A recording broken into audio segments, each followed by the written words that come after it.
Okay, so I want to do this thing where I take the preseason AP poll, the 247 Sports Team Talent Composite, and the S&P Plus, and give a rating based on the average of those three integers that can help us better understand college football and all that's coming up after the bumper. What do you mean you don't subscribe to my son's YouTube channel?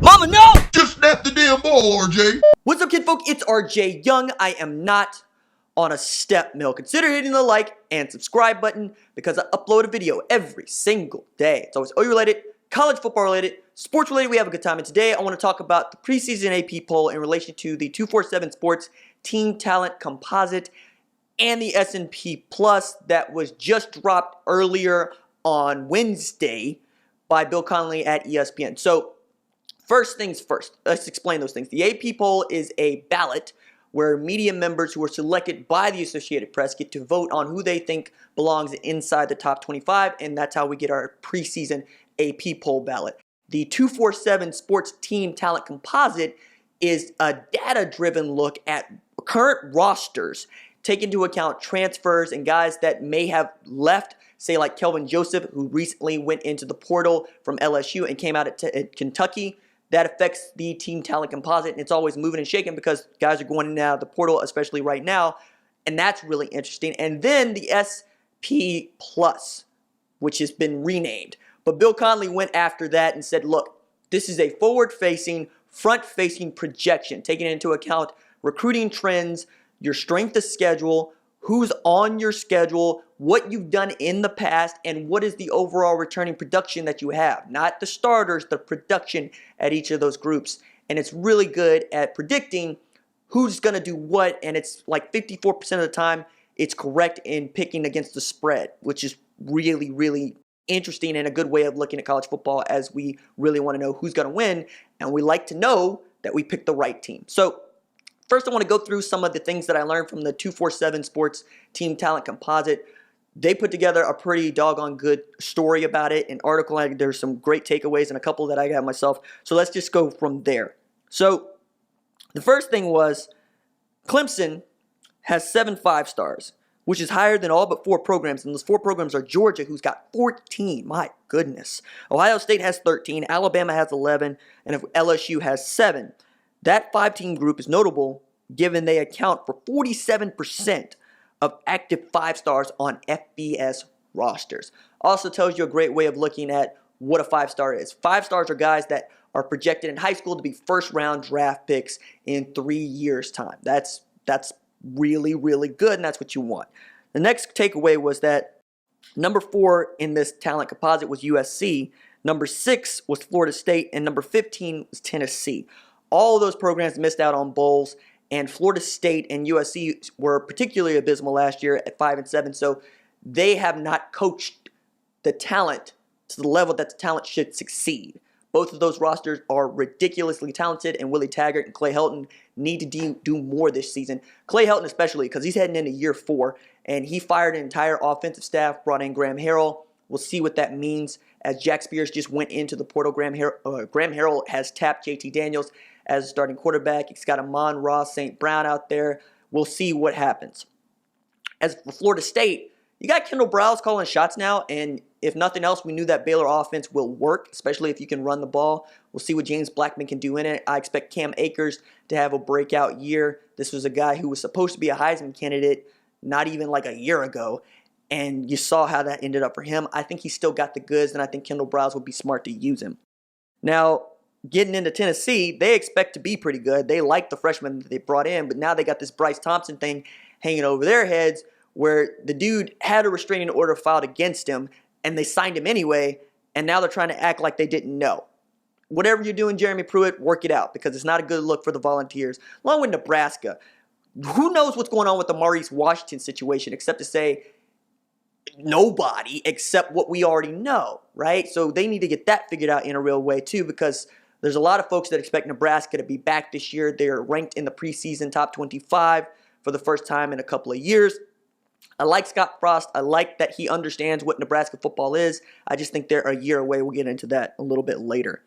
Another takeaway is there are a couple of teams that are absolutely outperforming their talent ranking year in and year out. One of those teams is TCU. Swete Gare does a really good job with the talent. But I think we undervalue the recruiting job he's done because he's got 14 4-stars on that roster right now, which gives him one more than Michigan State, who's ranked at number 18 in the AP preseason poll, North Carolina State, and Baylor, and 6 more than Oklahoma State, Wisconsin, and Utah. They're doing some good things out there at TCU. All they need is a quarterback. They're a quarterback away, really.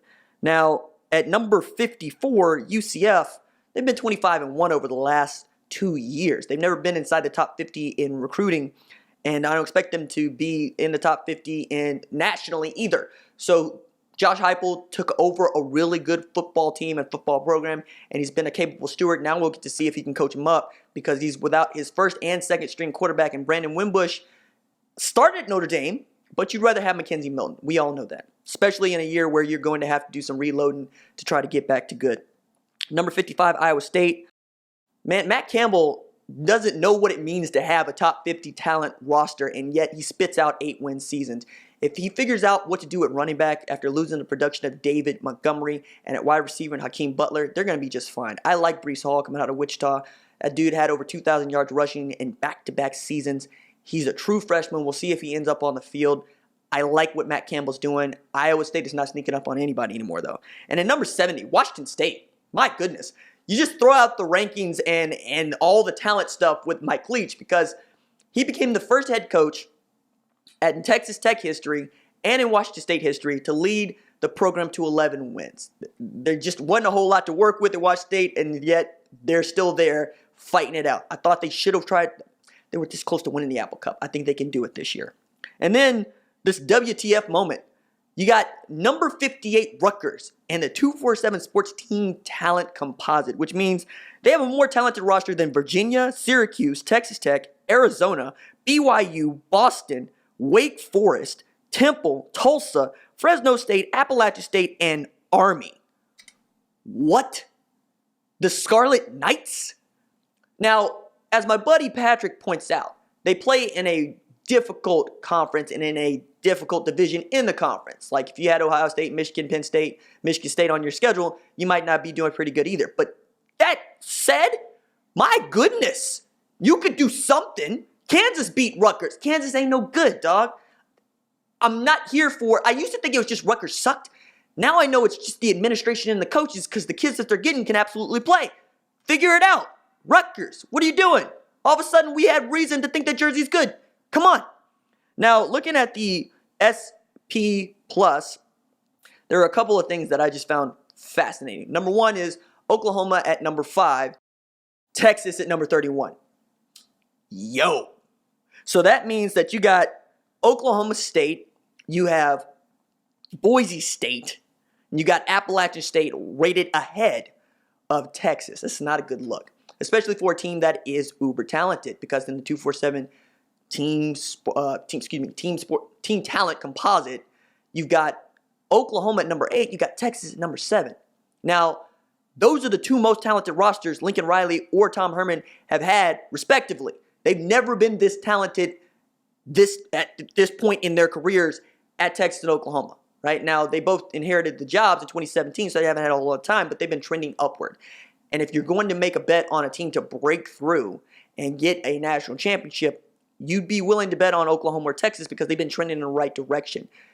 However, at 31, Bill Conley's SP Plus does not think that Texas has the returning talent or the returning, let's call it, units to be great. And that's going to be particularly interesting when they get this LSU game because they got LSU going to Austin. And we're all excited to see that because that's two top 10 teams, according to the AP, that are going to get to go at it. Also in the SP Plus, you'd be interested to know that there are a couple of teams that rank outside of the top 25, according to it, when you're looking at the preseason poll. One of those, Syracuse, which is ranked number 22 in the AP poll, ranked number 53 in the SP Plus.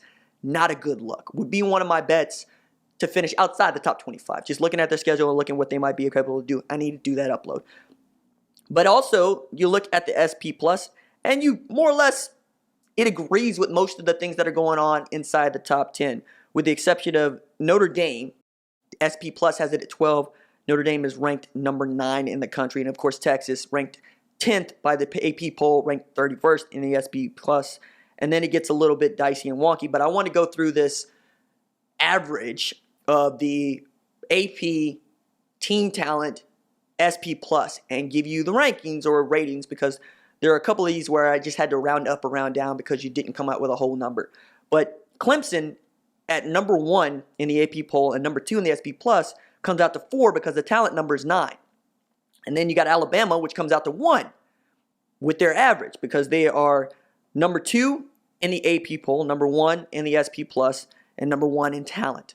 And we can keep going down that, but there are a couple of outliers here that I wanted to point to. And number 13, Washington in the AP poll, 15 in the SP Plus, 19 in talent. They're looking at a composite score. No, that's not 31, dog. You got to divide that, RJ. Let's do some math on the fly. At 11, right? So that's right in line with what you thought it would be.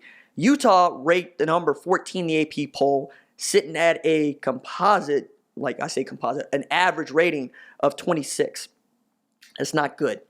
UCF at 30, we'll take it, but they're ranked number 17. And then you're looking at the AP poll for Iowa, they're ranked 20th. You get this average across the board at 28. The only one that really kind of gave me pause outside of Syracuse, which is an average of 45, was looking all the way up top where you had two 16s back-to-back. Texas and Oregon have an average of 16. Those are two teams that are ranked 10 and 11 in the AP poll. Just not as talented and not as highly rated in the SP+. Utah at 26 means that in this, they might finish outside the top 25, but I think that Utah could up and win the Pac-12 conference. And if they do that, they're going to be ranked inside the top 25. A couple of teams that I thought pretty much going to outperform all of this stuff. Washington State at number 23. That's their highest ranking. I think the human test, the eye test, us knowing what Mike Leach has and what they're able to do in that conference, we don't care that they have an average score of 42. But getting all the way back up to the top, Oklahoma, across the board, when you take these three integers and average them out, sitting at a 6, right? Ohio State at a 5. So they're right where they should be at 4 and 5 in the AP poll. I mean, you can quibble about it. LSU's at 5, ranked at number 6 in the AP poll. You can quibble about it if you want to. I hope that was helpful. I'm going to find a way to write about all of this and put these lists out there because I'm really interested in understanding how all of these rankings and ratings can work together because I think they are tremendously helpful. All right, that's it for me. Doses.